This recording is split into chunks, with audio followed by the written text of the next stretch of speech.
Hi everyone and welcome to morning coffee break. Everybody's doing all right this morning. Today is Monday, September 19th.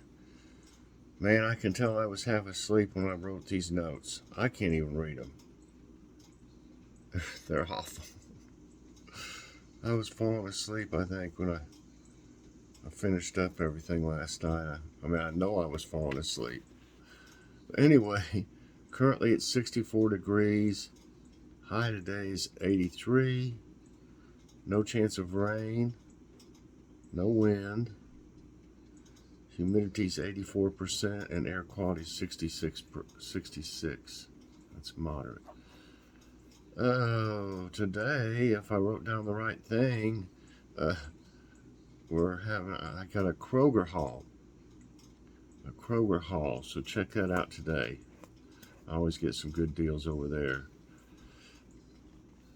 I think this one, though, we got some things that weren't on sale just because we really wanted them. I think the pizza was one that I showed yesterday. It's new and it was really, really good. Red Baron loaded. What's for dinner? Last night I fixed jambalaya. I guess that's how you pronounce it. And the rest of those garlic biscuits, cheddar garlic biscuits or garlic cheddar biscuits. Fixed the rest of those. And it was really good. I used that can from we got from Grocery Outlet. It's Margaret Holmes. I think it's Simple Suppers, I think it's called, or something like that. And you just add the meat to it. I added some seasoning to it. I always do. But it's so easy to fix. You just brown the sausage or whichever meats you want to use. And you just add the can of stuff. You know, you don't really have to season it, but I put a little bit of stuff in it anyway. But it was really good, and we had some of these tomatoes, homegrown tomatoes. That's that avocado hot sauce. It's not hot, really hot at all. I mean, it's a little bit, but not enough to bother me. And then there's the biscuits over there. They were really good. So it was an easy meal to fix. And we're mowing today. We've been putting it off, and it's just got to be mowed. So tonight we want something fairly easy. So I'm just going to have that. We're going to have barbecue sandwiches with that leftover barbecue that I fixed, which that's a good thing because that stuff is fantastic. I used that barbecue sauce, that burnt ends barbecue sauce. Oh my gosh, I can't wait to have this. So it'll be just easy because you just warm it up, and we'll put some fries in the oven. So that'll be an easy meal. We'll be too tired to want to fix anything because this yard is big. Okay, now we'll do today's tidbits, everyone. My allergies is just really, really bad. I was so stopped up when I woke up. I have blown my nose, I don't know how many times this morning. And I still feel stopped up. It's really bad. Okay, this is neat. Drought reveals ghost town from gold rush era in California. Drought in California has revealed a ghost town from the gold rush era. That's the first half of the 19th century. This summer, Old Kernville, or Whiskey Flat, was a wild mining town of miners, outlaws, successionists, and hard-working ranchers. This town was destroyed as the U.S. government began work on Isabella Reservoir, created by a dam on the Kern River. We've got a town like that. It's called Butler, Tennessee. Look it up. They basically, the way I understand, I think they moved the town. You know, of course, they left the town there, and the TVA dammed up, you know, I think it's the Watauga River up there, and made a lake, Watauga Lake. And there's a town under there, Sure is. They got books about it and stuff too. Jupiter to make closest approach to Earth in 70 years.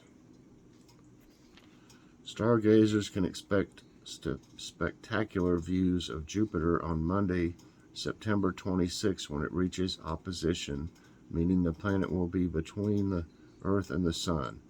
Jupiter's opposition occurs every 13 months, making it appear larger and brighter than any other time of the year. This time, Jupiter will make its closest approach to Earth in 70 years. And SpaceX launches satellites after weather delays. Oh, I said bad weather. SpaceX on Sunday launched 54 Starlink satellites into low Earth orbit. The launch from Cape Canaveral Space Force Station in Florida was the sixth flight for the Falcon 9 first stage booster. Bad weather last week scrubbed several launch attempts. The Starlink space mission is aimed at bringing internet access to underserved areas of the world. I'm surprised these space ships they're sending up all the time don't hit some of that trash on the way up. It'll probably happen one day. And trash floating everywhere, millions of pieces of trash floating around the Earth. Space debris, not just regular trash. Okay, can this fall seed foretell winter weather? According to folklore, the interior of a persimmon seed falling from the trees in fall may predict winter weather. The inside of the seed might be shaped like a fork, knife, or spoon. The fork denotes a mild winter, whereas the knife represents frigid winds. The spoon shape resembles a shovel, signifying that there will be a lot of snow in winter. Okay, let's find nice news.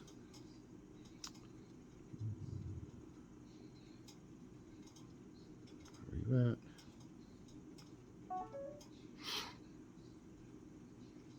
Okay.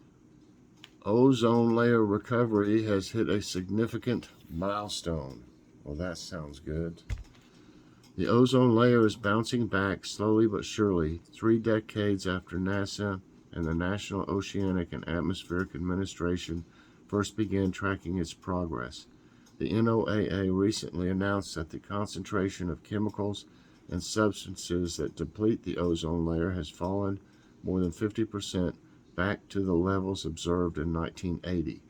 In a press release, the organization said the latest tracking data shows the threat to the ozone layer receding below a significant milestone in 2022. The ozone layer is essential as it protects the planet and everything that lives on it from the sun's UV rays.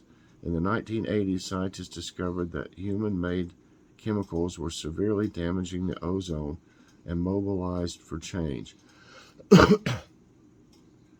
By 1987, every single country on Earth agreed to the Montreal Protocol to regulate the harmful chemicals.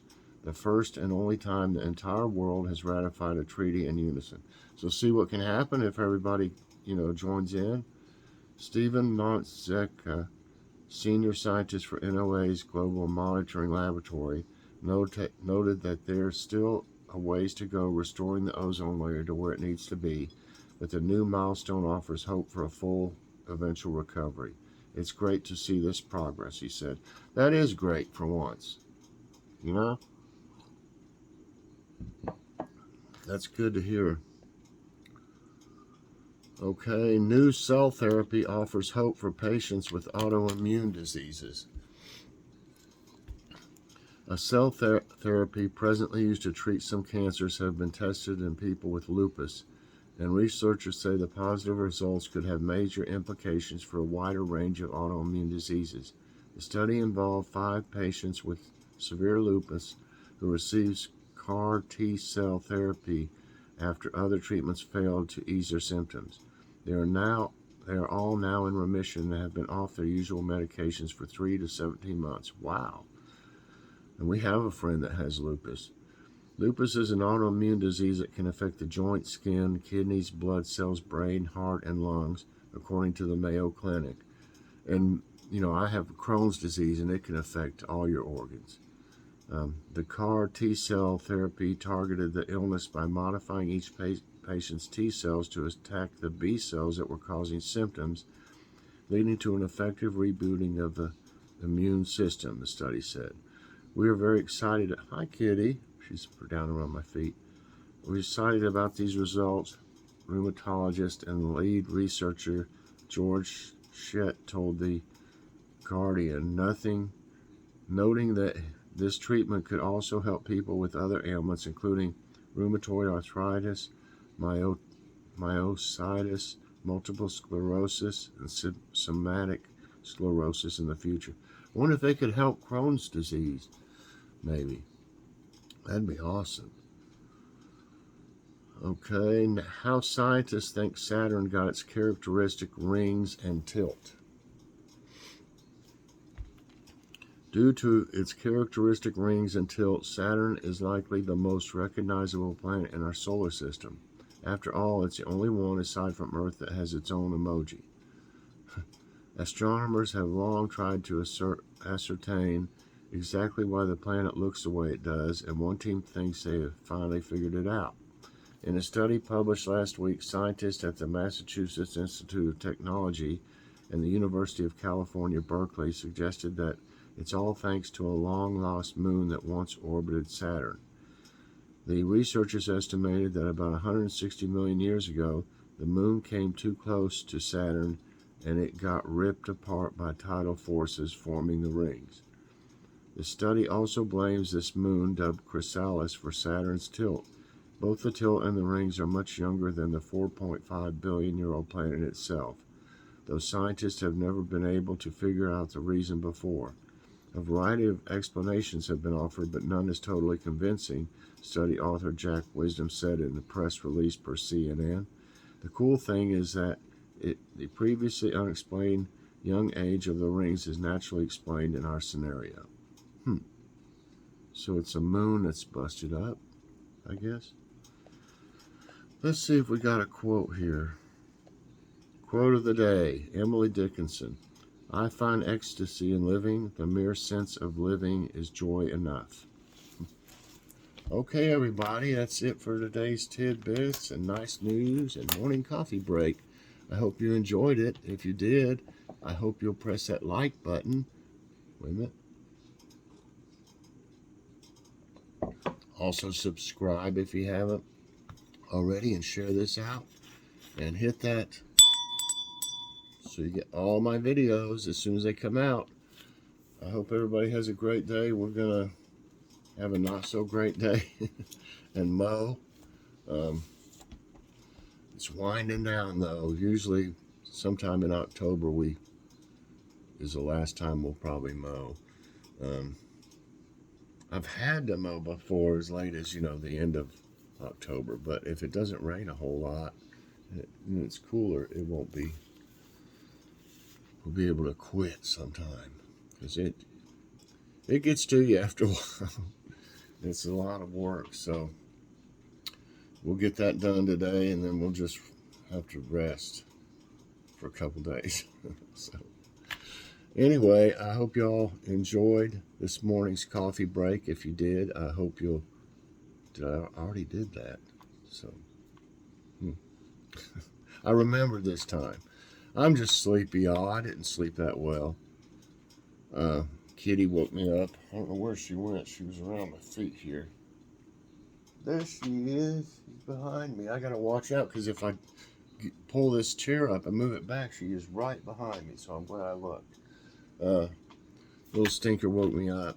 I had a hard time going back to sleep for a while. And then I woke up again, all stopped up. Couldn't breathe good.